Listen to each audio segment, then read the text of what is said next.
Hello again, welcome back to part 5 of my 2021 Silverado 5.3 engine removal videos. This is the final part out of all of them. I have one video clip left that I'll be throwing into this video. And unfortunately, I did not include how to take apart or take off the fuel rails and injectors.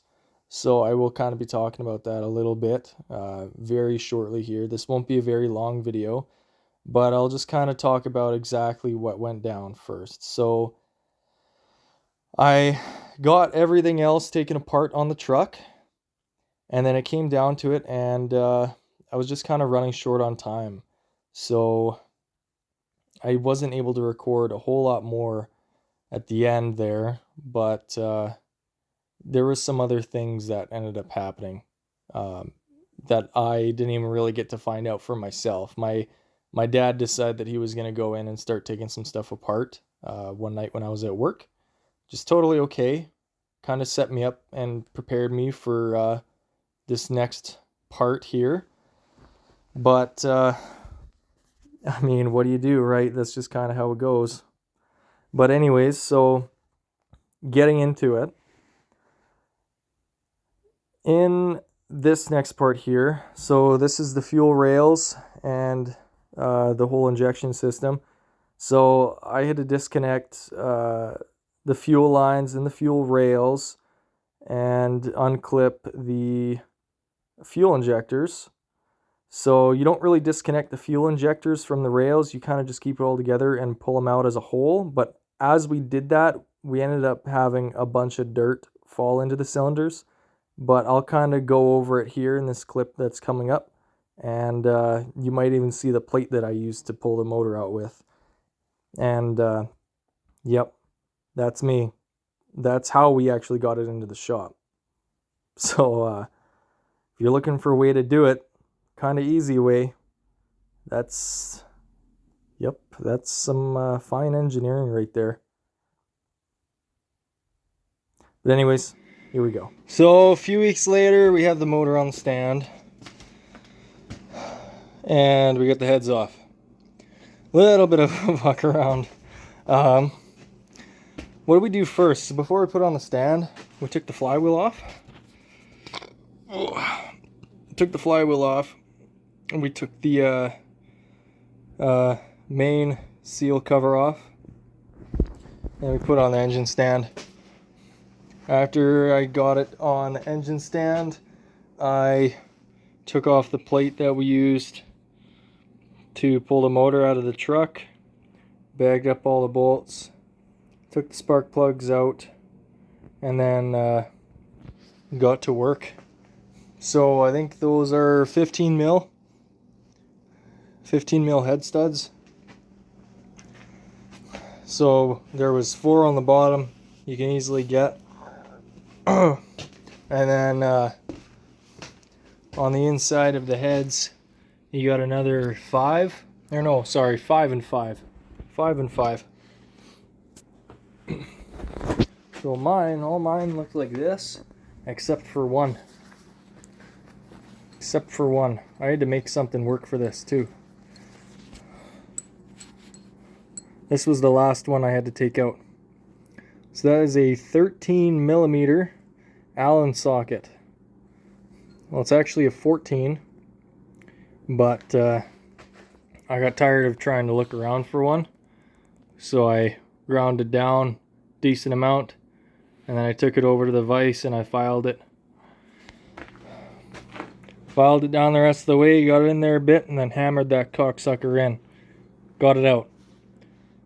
So now I can get at the lifters, and I can figure out what's going on here.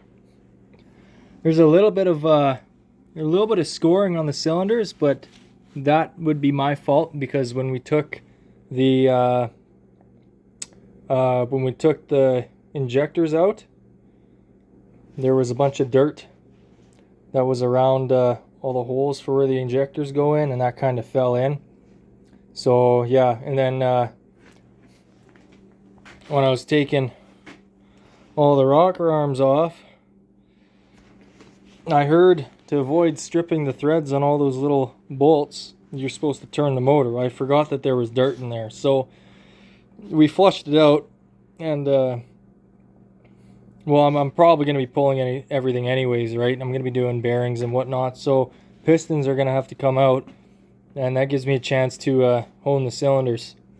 Thankfully, we do have cylinder hone tools at the parts store, so I can pick one of those up and then take care of all these. It's not super bad, but yeah, you can still see some of the dirt left in there. But my dad did that side. That's why it's still dirty. Yeah. This was a fuck around. If you're going to do it and you see one of these, it's a 13 mil Allen key socket. It's coming to the end of this clip. There's not a whole lot left to show. I just kind of went over a few things, and I didn't really get a chance to record much else. My dad decided he was going to dig into it one night when I was at work. That's all right, like I said. And he sent me some pictures of his findings. So, and it's kind of good that he took it apart when he did, or else I would have started to spend money on things that didn't matter. And yeah, so the one night he dug into it, and this is the first picture he sent me. So it in fact was not the lifters, it was the bearings. So spun a bearing, and that's kind of why I had all those metal shavings in there. So there's really nothing left of that. But after he sent me that, I figured it'd be cheaper to just go and try and buy a used motor. So I found one online, and then I got in touch with this guy, my buddy, who has a truck. So we picked it up, brought the motor back. It's out of the same year Silverado. It's just a 6.2 instead of a 5.3. Same transmission, same everything. Didn't get a chance to work on the truck all winter. We tarped the motor up, and that's how it sat. And this is how it sits as of right now. Nothing has changed. So, springtime, we're going to be putting the motor back in the truck. And not the stock motor, but you know what? This one that I have, it's got 100,000 kilometers less on it. It's bigger, and it was a warranty motor from another truck. Same transmission, same everything, just different computer. So I'll throw her back in, and I guess we'll see how it turns out.